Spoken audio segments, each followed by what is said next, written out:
Medicine surgery gynae की service चल रही थी, तो अब एक तो डॉक्टर राहुल हमारे पास 24 आवर्स अवेलेबल हैं, तो आप किसी भी तरह का कोई भी सर्जिकल केस जो भी भेजना चाहें किसी भी टाइम भेज सकते हैं। डॉक्टर राहुल हमेशा अवेलेबल रहते हैं और आप कभी भी कुछ भी उनसे बात करना चाहें, कुछ डिस्कस करना चाहें, इसमें कोई दिक्कत नहीं है।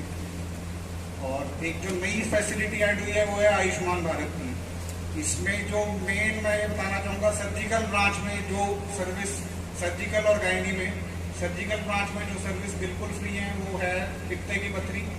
और एक सबसे बड़ी बात है, डॉक्टर राहुल जो सारी सर्जरी ये दूरबीन से कर रहे हैं। चाहे आयुष्मान का भी केस हो, हम उसमें ओपन नहीं कर रहे, दूरबीन से ही कर रहे हैं। उसमें पित्ते की पथरी है, और चाहे आपका अपेंडिक्स का केस है वो भी दूरबीन से कर रहे हैं। इवन बवासीर भी उसमें आयुष्मान में फ्री है, वो भी हम स्टेपलर से कर रहे हैं। उसमें कोई हाथ से नहीं कर रहे हैं, वो भी डॉक्टर राहुल स्टेपलर से कर रहे हैं। उसमें कोई हमें ये नहीं है कि भी आयुष्मान का केस है तो हमने ओपन करना है।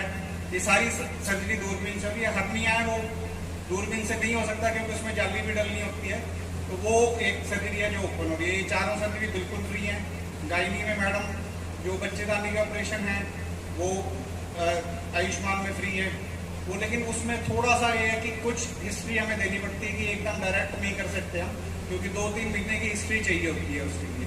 और कुछ केसेस होती हैं कि उसमें डायरेक्ट मतलब आयुष्मान के अंदर हो सकता है, वो हमें पहले देखना पड़ता है कि ये डायरेक्ट हो जाएगा या इसमें कुछ टाइम लगेगा। और जीवन जो आयुष्मान के केसेस हैं उसमें हम उनकी जो लैब इन्वेस्टिगेशन है कोई भी, और बाद में जो खर्च आ रहे हैं मेडिसिन वो भी साथ में फ्री दे रहे हैं। कोई लैब इन्वेस्टिगेशन किसी तरह की उन्होंने पेमेंट नहीं करनी। और जो मेडिसिन में कुछ पैकेजेस हैं जो आयुष्मान में है, डेंगू जैसे आयुष्मान में इंक्लूड नहीं होता, वो सिविल का रिजर्व पैकेज है। और डिलीवरी सिजेरियन ये आयुष्मान में इंक्लूड नहीं होती। और जो मेडिसिन में इंक्लूड होते हैं वो पैकेज है कि जैसे डायरिया वगैरह है वो 1 या 2 दिन हम एडमिट कर सकते हैं उसको। वायरल हेपेटाइटिस है, जॉन्डिस, उसको 2 दिन एडमिट रख सकते हैं। अस्थमा वाले पेशेंट को 1-2 दिन एडमिट रख सकते हैं। मतलब 2-3 दिन से ज़्यादा उन्होंने पैकेज नहीं दिया हुआ है। और इस तरह की 4-5 डिजीजेज हैं जो आयुष्मान में कवर हैं, सारी डिजीज नहीं कवर। और पहले जो फैसिलिटी चल रही है उसमें हार्ट की, शुगर की, पैरालिसिस की, और जो भी नॉर्मल रूटीन फीवर की, ये सब पहले ही चल रही है वहाँ पे। सिजेरियन डिलीवरी, हिस्टेक्टमी ये हो रही है।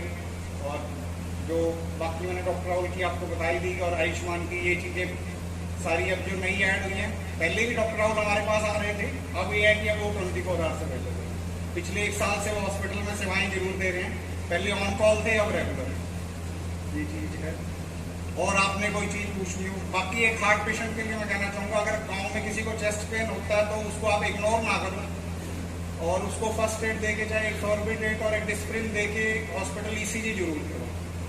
उसमें डिले नहीं होना चाहिए, क्योंकि ECG कई बार ये होता है कि ECG भी शुरू में नॉर्मल हो सकती है 5-6 घंटे में, और कोई भी चेस्ट पेन को हमने इग्नोर नहीं करना है। और खासकर से आजकल तो इसमें एज का कोई क्राइटेरिया नहीं रहा है, लेकिन 40+ को तो बिल्कुल इग्नोर नहीं करना है आपने। किसी को भी चेस्ट पेन है तो वो इग्नोर ना करें और उसकी ECG जरूर कराए जल्दी। फर्स्ट एड में आप सॉर्बिटेट और डिस्प्रिन, किसी को अगर कार्डियक पेन नहीं भी है तो उसका देने का कोई नुकसान नहीं है।